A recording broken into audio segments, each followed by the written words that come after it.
Mingala Kamia, I'm Angus Watson with the top stories for DVB. Burma's parliament resumed on Monday in the capital, Naypyidaw. Incumbent MPs will retain their legislative power for just under 3 more months.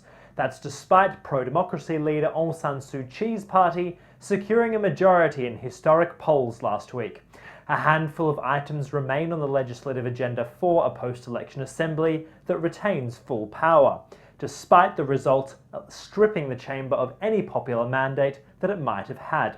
On Monday, Suu Kyi was among the National League for Democracy members that currently make up just 5% of parliamentarians overall, a fraction of the 70% that the party will boast when the next parliament sits in April of next year. Monday's legislative session comes a day after Burma's president met senior members of political parties to again assure them the full transferal of power next year.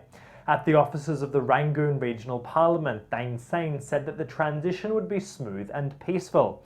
He took the opportunity to underline his initial success in brokering a ceasefire deal with a handful of Burma's most powerful rebel armies, and said he hopes that an NLD government will be able to bring reluctant ethnic groups to the ceasefire negotiating table once more.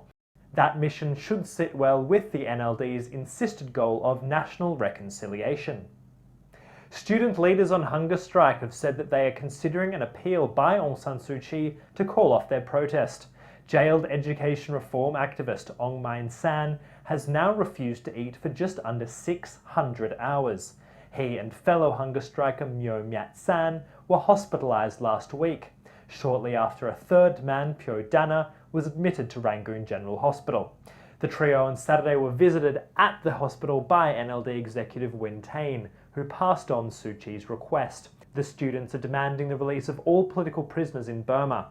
More than 60 of their student colleagues remain jailed across the country.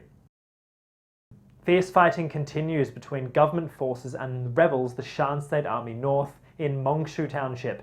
The battles have forced scores of villagers from their homes in central Shan State over the past week.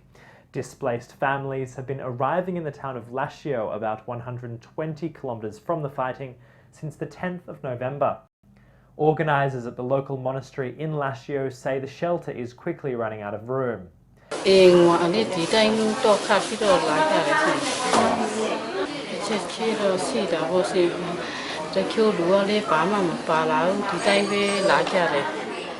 You can find more on all of today's top stories at dvb.no. Bye for now.